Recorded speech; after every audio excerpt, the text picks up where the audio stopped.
Thomas the Tank enjoys running his Branchline with his friends.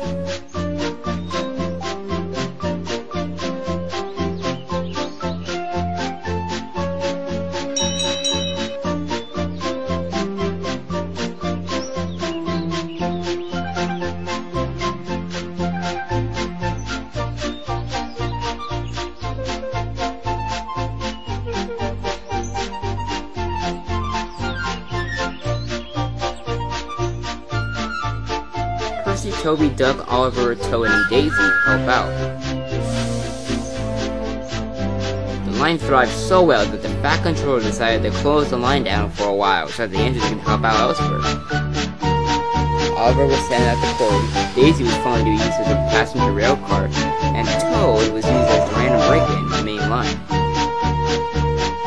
The remaining 4 engines were sent to help out at the docks.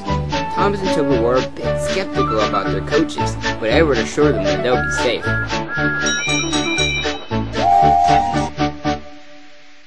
Salty greeted them at the docks. "Ahoy, laddies! What brings you here?"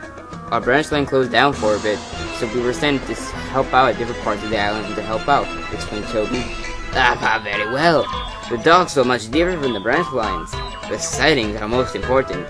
The engine listened carefully. "The sidings are way different. The sidings to my right are for storage of the cars, and the ones to my left are specifically for goods trains. To recap, cars that are made for goods trains go on the left. The cars for storage go on the right. Are we clear on this?" "Yes," replied the engines. "Good. Now set off for work." Salty sat in a siding to survey the engine's work.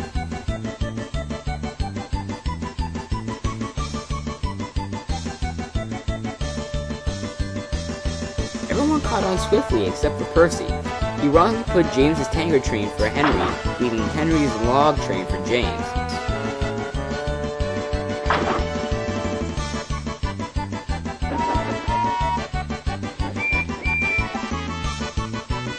"Rubbish, Percy, get it right," said across James. "I was actually looking forward to pull my tanker train," he muttered. Salty purred up to Thomas and Duck. "Percy's become, too cheeky, mateys," complained Salty. "He has ruined Henry and James's trains. He has been very cheeky lately," agreed Thomas. "We have to get him to take work more seriously," concluded Duck. "Yes, we'll do it tonight, and we'll get Toby involved." Percy tiredly entered the shed. "Aye, matey, you did a very bad job today." "Ah! Who's there?" squealed Percy. Toby, Thomas, and Duck pulled out of their spots in the shed. Salty also pulled out of his shed spot. "We had an indagation meeting," announced Duck. "An indagation meeting? Without me? Why would we never do that?" "That's because the meeting was about you and your cheekiness," explained Duck. "My cheekiness? What cheekiness?" "Your cheekiness is that screwed up James and Andrew's good strains," explained Salty. "That's cheekiness," added Thomas. "Wow, nice to know I have real friends that don't care about my problems." No, Percy, it's not that," said Toby earnestly. "We're trying to help you become a more of a useful engine." "Oh, I see. Alright, I'll try to be less cheekier." Next day, Percy intended his new leaf.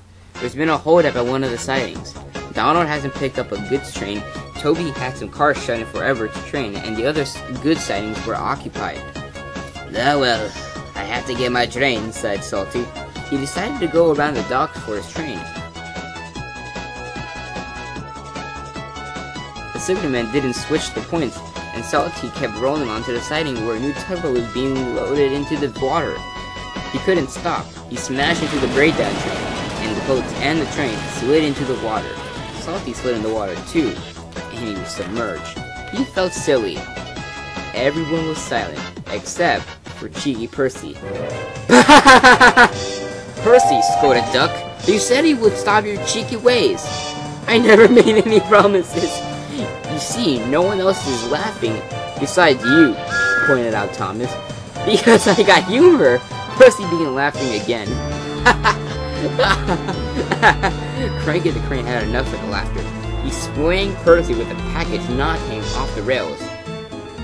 At night, Percy was put back on the rails. He slept at his siding at night. He had too many things on his mind. He had decided what he wanted to do. Next morning, he returned to the docks. "Hello, everyone." "Percy, you're 2 hours late for work," confronted Thomas. "I'm not late.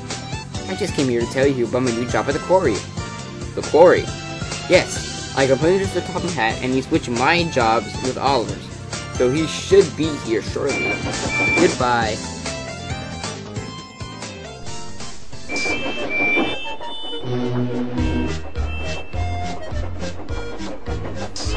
At the Quarry, Percy, Bill, Ben, Mavis, and Bubba worked swiftly together.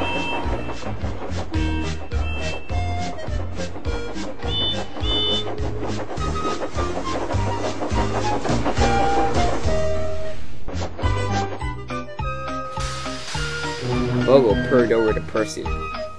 "Will you look over the Quarry while I take surplus trains to the docks?" Percy had an idea. "No, leave it to me, Boko. I'll handle it." "Alright, suit yourself."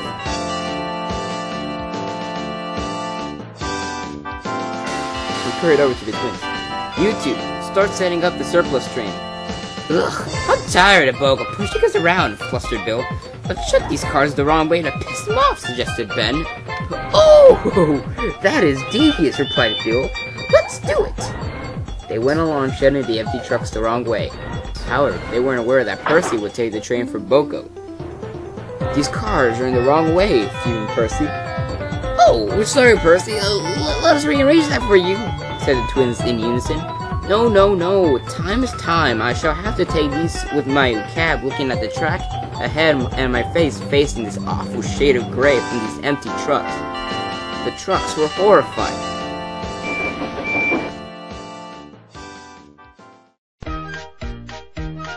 The journey ran smoothly, but the trucks were still horrified. "Pay him out," they whispered. "Pay him out. Nobody dares to make fun of our gray coats." But Percy, the landlady, ran out of steam. At the next station, Percy took a drink at the water tower. The truck's chance had come. On, they yelled.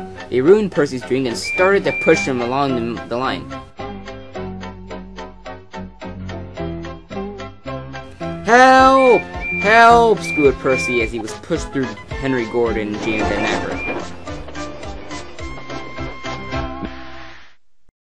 "This is why we tender engines are superior," whispered Gordon. Percy tried to stop, but he kept on rolling. At the docks, Thomas, Duck, Salty, Oliver, and Toby were repairing various goods trains for Edward, Donald, and Mavis, and shutting also trains and sidings for later trains. But Percy rode in, and the signalman incorrectly switched Percy into the boat siding.